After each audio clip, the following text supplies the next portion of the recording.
गलारे संक्रमण हेबा एक साधारण समस्या अटे। ऋतु परिवर्तन कारण बारंबार थंडा काश गलारे कष्ट बा संक्रमण हो जाए। बदलुवा ऋतु में निजर उचित जत्न न नेबा कारण यही समस्या देखा देइथाय। जेबे भी व्यक्तिर गलारे संक्रमण होइथाय तेबे गलारे कष्ट एवं संक्रमण कारण व्यक्ति किछि खाई पारे नाही। कोन आपण जानिछंती गला संक्रमणर घरोई उपचार होई परिबो? हां बंधुगण, गला संक्रमण को ठीक करिया पई आयुर्वेद रे अनेक उपाय वर्णित अछि। तेबे आसंतु जानिबा थ्रोट इन्फेक्शन बा गला संक्रमण को ठीक करिया पई किछि घरोई उपचार विषय रे।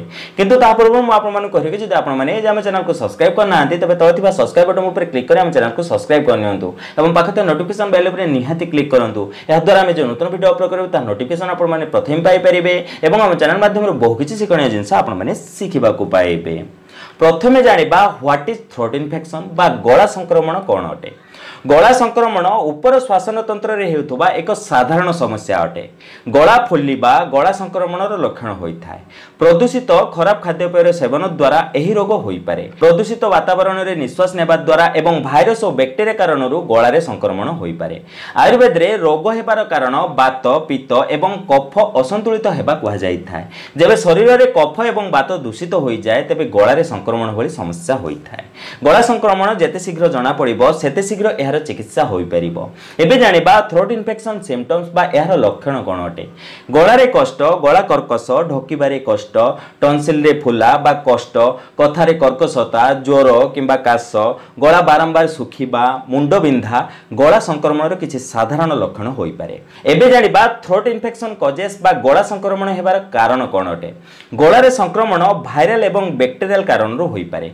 कोनोसी पदार्थरू एलर्जी हेबा द्वारा, पान पुड़िया बा धुआं आदि संस्पर्श रे आसीबा द्वारा मध्य गलारे संक्रमण होई पारे। भाइरल संक्रमण कारणरू सामान्य थंडा काश हेबा द्वारा गलारे संक्रमण बा गला फुली पारे।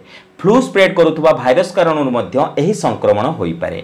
राइनो भाइरस मध्य एहार एक कारण होई पारे। बैक्टीरियल संक्रमण स्टेप्टोकोकस बैक्टीरिया कारणरू होइथाय। डिप्थेरिया मध्य एक गंभीर रोग अटे जहा गला को संक्रमित करिथाय। एबे जानिबा किछि जबरदस्त घरोई उपचार विषय रे जहा आपनको थ्रोट इन्फेक्शन बा गला संक्रमण को ठीक करिथाय।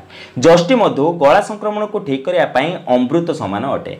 एहा आपनको कोनोसी भी पुटुली बणिया दुकान बा ऑनलाइन रु सहज रे मिलि जिवो। जस्टी मधुर गोटे छोटिया खंड पाटिरे रखी चोबांतु एवं एहार रस को ढोकी दियंतु जेमिति ताहा गलारे लागिबो। एहार प्रयोग द्वारा गला कर्कश दूर होइथाय एवं गलारे कष्ट बा फुला कम होइथाय। मुनक्का भी आपनको गला संक्रमण ठीक करिया पई बहुत लाभदायक अटे।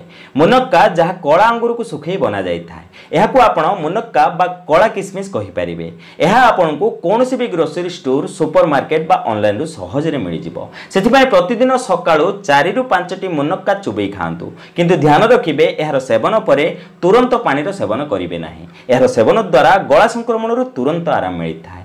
अदा मध्य आपनको गला संक्रमण को ठीक करिथाय। अदारु एंटीबैक्टीरियल गुण मिलिथाय जहा आपनको थ्रोट इन्फेक्शन बा गला संक्रमण को ठीक करिथाय। 1 कप पानी रे गोटे छोट खंड अदा पकेई बॉयल करि नियंतु। तापरे आपण ताहाकु छाणी नियंतु। अल्प उषुम थिला बेले आपण एथिरे 1 चमच महू मिसांतु एवं एहाको भलो भाबे मिक्स कर दियंतु। एबे आपण एहाकु दिन रे 2 थर सेवन करंतु। एथिरु आपनको गला संक्रमण ठीक होइथाय। एप्पल साइडर विनेगार बा सेओर सिरका मध्य आपनको गला संक्रमण को ठीक करिथाय। 1 ग्लास उषुम पानी रे 2 चमच एप्पल साइडर विनेगार मिसांतु। तापरे आपण एहार सेवन करंतु। एप्पल साइडर विनेगार रो मिलुथुवा अम्लीय तत्व गलारे स्थित बैक्टीरिया को मारिबार काम करिथाय। एहा छडा 1 ग्लास उषुम पानी रे 1 चमच लूण एवं 1 चमच एही एप्पल साइडर विनेगार मिसांतु। तापरे आपण सेथिरे गार्गलिंग करंतु। देखिबे आपनको गला संक्रमण रो बहुत आराम मिलेबो। तुलसी सेवन मध्य आपनको गला संक्रमण को ठीक करिथाय। 2 ग्लास पानी रे 5 रु 7 टी तुलसी पत्र, गोटे छोट खंड अदा, 2 रु 3 टी लवंग एवं 4 रु 5 टी गोलमरीच पकई बॉयल करंतु। जेबे पानी फुटी फुटी 1 ग्लास रहि जिवो तेबे आपण गैस बंद करि दियंतु एवं एहाकु छाणी नियंतु। दिनकु 2 थर आपण एही काढार सेवन करंतु। तुलसी रो प्रयोग गलार कष्ट को दूर करिया पई बहु वर्ष धरि होई आसुछि। एही 5 टी होममेड रेमेडी सह गला संक्रमण को ठीक करिया पई आपण आउ किछि घरोई उपाय मध्य करि परिबे। जेमिति कि गरम पानी रे लूण पकई गार्गलिंग करंतु।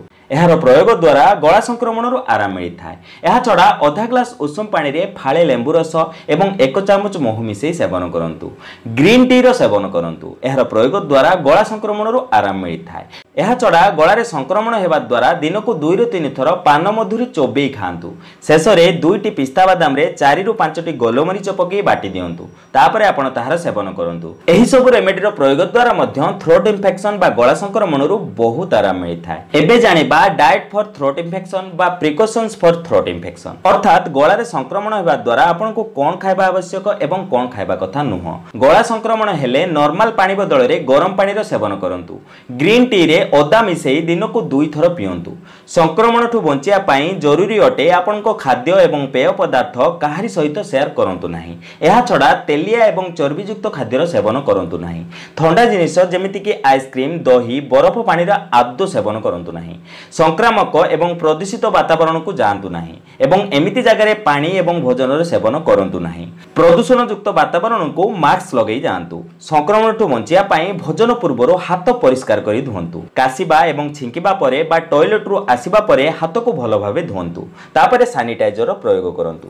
एही सब कथार ध्यान रखिबा सह आजिर एही होममेड थ्रोट इन्फेक्शन रेमेडी निहाती ट्राई करंतु। देखिबे आपनको गला संक्रमण संपूर्ण भाबे ठीक होई जिवो। एमिति प्रकार इन्फॉर्मेटिव वीडियो समस्तक सह निहाती शेयर करंतु जेमिति समस्त एथिरु फायदा पाई परिबे। एहा छडा आजिर रेमेडी रे व्यवहृत होइथिबा समस्त सामग्री रो लिंक मु वीडियो तळ डिस्क्रिप्शन बॉक्स रे देई रखिबी। आपण चाहिले एहाको ऑनलाइन रो मध्य किनि परिबे। तेबे आशा करछि आजिर एही सुंदर वीडियोटी आपनको निहाती भल लागिथिबो। जदि आजिर एही वीडियोटी आपनको टिके भल लागते तबे लाइक दियंतु एवं एमिति प्रकार वीडियो देखा पय हम चैनल को सब्सक्राइब करंतु। ते बंधुगण आज पय एतिकी पुणी देखा হবে नूतन सुंदर अध्याय सह। धन्यवाद।